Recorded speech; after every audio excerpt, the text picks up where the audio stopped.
नमस्कार। हाँ। आज हम रांगे राघव के एक बहुत ही प्रभावशाली उपन्यास कब तक पुकारूं हाँ। पर एक गहरी नजर डाल रहे हैं। हाँ। हमारे पास इस उपन्यास का एक विस्तृत कथासार है हाँ। और उसका विश्लेषण भी जी। जो इसकी परतें खोलने में हमारी मदद करेगा। जी। ये उपन्यास अपने सामाजिक यथार्थ चित्रण हम्म। और मतलब इंसानी पीड़ा के मार्मिक अंकन के लिए काफी जाना जाता है। हाँ। और इसका शीर्षक हाँ। कब तक पुकारूं हाँ। ये अपने आप में एक वजनदार सवाल खड़ा करता है ना? बिल्कुल बिल्कुल। ये शीर्षक ही जैसे उपन्यास की आत्मा को पकड़ लेता है एक तरह। हाँ। ये सिर्फ एक सवाल नहीं है, ये उन अनगिनत लोगों की, आप कह सकते हैं, एक स्थायी गूंज है जो गरीबी, अभाव और समाज की बेरुखी के बीच जी रहे हैं। ये उनके सम्मान और न्याय की जो कभी ना खत्म होने वाली तलाश है, उसकी आवाज है। और देखिए, कितनी दिलचस्प बात है कि कैसे ये शीर्षक पाठक को उपन्यास के मूल संघर्ष से सीधे जोड़ देता है। सही कहा।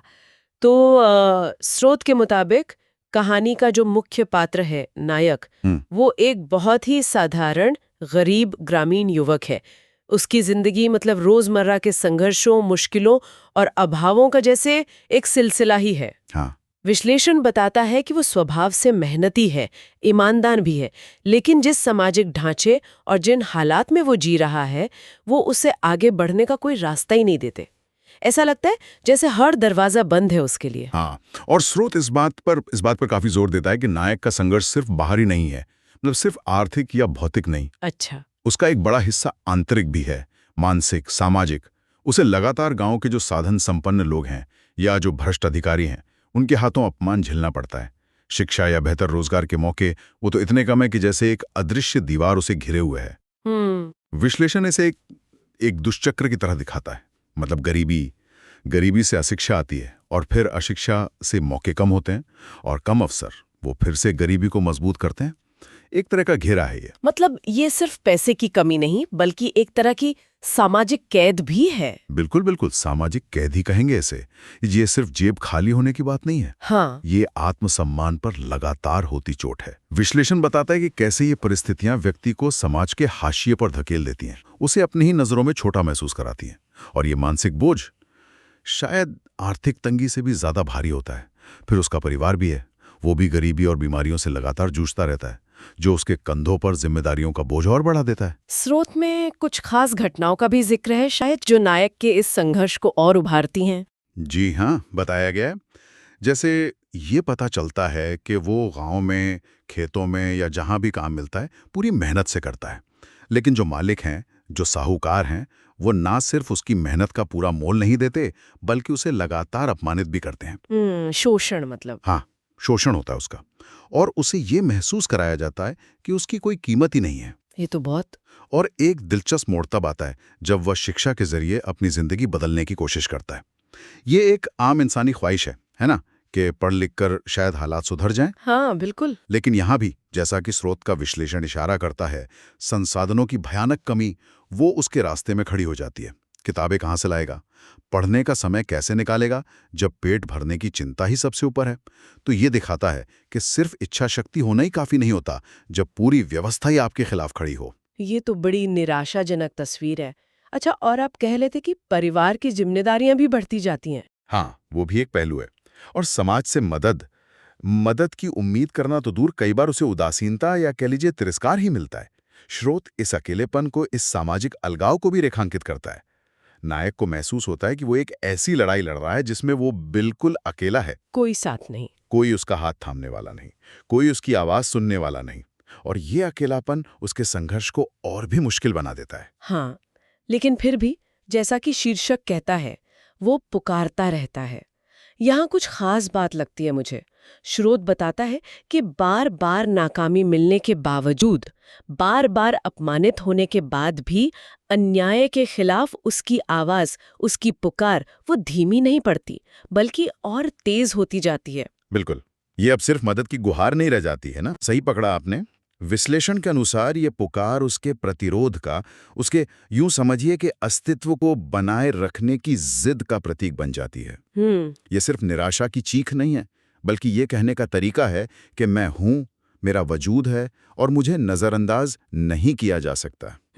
ये उसके अंदर के उस इंसान की आवाज है जो टूटने से इनकार कर रहा है। और हर नई चोट के साथ वो कब तक का सवाल और भी ज्यादा गहराई से गूंजने लगता है, अपने लिए भी और शायद पाठक के लिए भी। कहानी में यकीनन कोई ऐसा मोड़ भी आता होगा जब सब कुछ बिखरता हुआ नजर आता है। हाँ। स्रोत इस बारे में क्या कहता है? हाँ, विश्लेषण एक चरम बिंदु, एक क्लाइमैक्स का जिक्र करता है।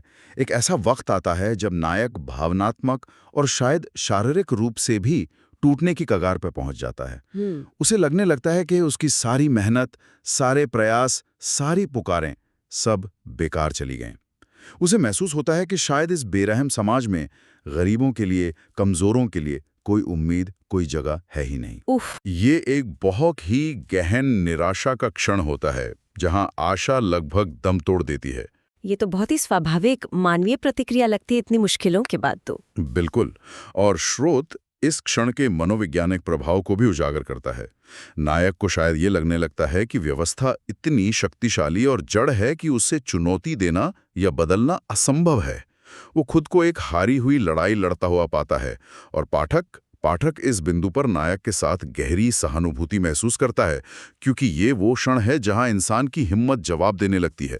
लेकिन क्या वो हार मान लेता है? यहीं पर शायद उपन्यास का असली मर्म छिपा है। हाँ, यहीं पर कहानी एक महत्वपूर्ण मोड़ लेती है। स्रोत के विश्लेषण के अनुसार इसी टूटन के क्षण में नायक को एक गहरी समझ हासिल होती है। उसे ये एहसास होता है कि पुकारना, आवाज उठाते रहना, संघर्ष करते रहना, यही शायद जीवन का सार है, खासकर उसके जैसे लोगों के लिए। अच्छा। हाँ। सफलता तुरंत मिले या कभी ना मिले, लड़ाई छोड़ देना वो कोई विकल्प नहीं है। ये हार मानने से इनकार, ये समझ कि संघर्ष ही शायद उसकी नियति है, उसकी पहचान है, यही उसकी सबसे बड़ी ताकत बन जाती है। तो ये एक तरह की आंतरिक जीत है, भले ही बाहरी हालात ना बदलें। आप इसे ऐसे देख सकते हैं। बिल्कुल, ये परिस्थितियों पर विजय नहीं, बल्कि परिस्थितियों के सामने अपनी मानवीय गरिमा और संकल्प को बनाए रखने की जीत है। ये एहसास कि उसकी पुकार का मूल्य सिर्फ परिणाम में नहीं, बल्कि स्वयं पुकारने के कार्य में है।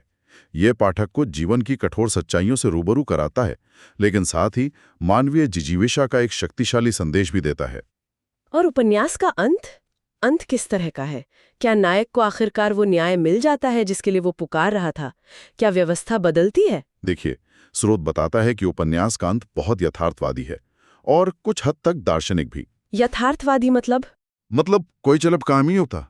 नायक को कोई बनी बनाई मंजिल नहीं मिलती, न ही समाज में कोई रातों रात क्रांति आ जाती है, पर वो हार नहीं मानता। अच्छा। वो अपने संघर्ष को, अपनी पुकार को जारी रखता है।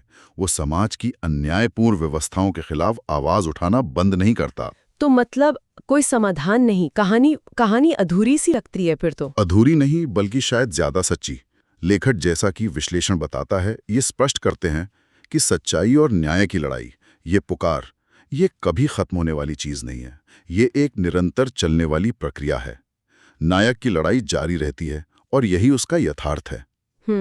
उपन्यास का अंत इस बात पर जोर देता है कि लड़ते रहना, आवाज उठाते रहना ही अपने आप में एक मकसद है, एक जिम्मेदारी है। ये उपन्यास उन लाखों करोड़ों वंचितों की आवाज बन जाता है जिनकी कहानियां अक्सर अनसुनी रह जाती हैं। तो अगर हम इस सबको समेटें, इस पूरे संघर्ष को, नायक की अटूट पुकार को और इस यथार्थवादी अंत को, तो इसका निचोड़ क्या है? मुख्य संदेश क्या है जो पाठक अपने साथ लेकर जाता है? मेरे ख्याल से विश्लेषण जो मुख्य संदेश निकालता है वो ये है कि एक गरीब संघर्षरत इंसान की पुकार सिर्फ रोटी या कपड़े जैसी बुनियादी जरूरतों के लिए नहीं होती। हाँ। ये उससे कहीं ज्यादा गहरी है। ये पुकार होती है सम्मान के लिए, न्याय के लिए, मानवीय गरिमा और बराबरी के अधिकारों के लिए। ये अपने इंसान होने के एहसास को बचाए रखने की जद्दोजहद है एक तरह से। और समाज की अन्यायपूर्ण व्यवस्थाओं के खिलाफ आवाज उठाना, वो भी एक अहम हिस्सा इसका। हाँ बिल्कुल, विश्लेषण उसे एक बुनियादी मानवीय अधिकार और शायद एक नैतिक कर्तव्य के रूप में प्रस्तुत करता है। चुप रह जाना, अन्याय को स्वीकार कर लेना, शायद वो सबसे बड़ी हार है। यह उपन्यास हमें सिखाता है कि धैर्य रखना कितना जरूरी है, लगातार संघर्ष करते रहना कितना महत्वपूर्ण है, और न्याय की वो तलाश जो कभी खत्म नहीं होती, उसका क्या मूल है। यह हमें यह भी दिखाता है कि हार ना मानना, लड़ते रहने का संकल्प बनाए रखना अपने आप में एक बहुत बड़ी जीत हो सकती है, भले ही बाहरी दुनिया में कुछ बदलता हुआ न दिखे। तो हमने देखा कि कब तक पुकारूं सिर्फ गरीबी की कहानी नहीं है, ये नायक के अथक संघर्ष की कहानी है। ये गरीबी और शोषण के बहुआयामी, मतलब आर्थिक, सामाजिक और गहरे मानसिक प्रभावों को उजागर करती है। और सबसे बढ़कर ये न्याय और सम्मान के लिए इंसान की कभी ना खत्म होने वाली पुकार का एक शक्तिशाली दस्तावेज है। ये सिर्फ एक व्यक्ति की व्यथा नहीं, बल्कि एक पूरे समाज, एक पूरे वर्ग की आवाज है जिसे राघव ने शब्दों में ढाला है ना? बिल्कुल सही कहा आपने। ये उपन्यास इसी बात पर बल देता है कि न्याय की ये खोज और अन्याय के खिलाफ ये आवाज उठाना, ये मानवीय अस्तित्व का एक अभिन्न अंग है।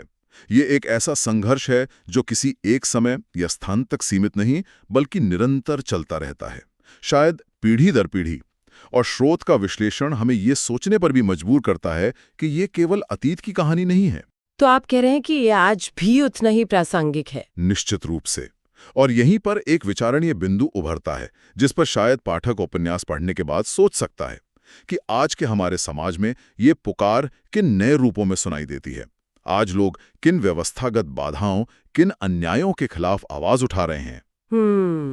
क्या आज भी बुनियादी अधिकारों, सम्मान और न्याय के लिए लोगों को उसी शिद्दत से पुकारना पड़ता है जैसे राघव के नायक को पड़ रहा था?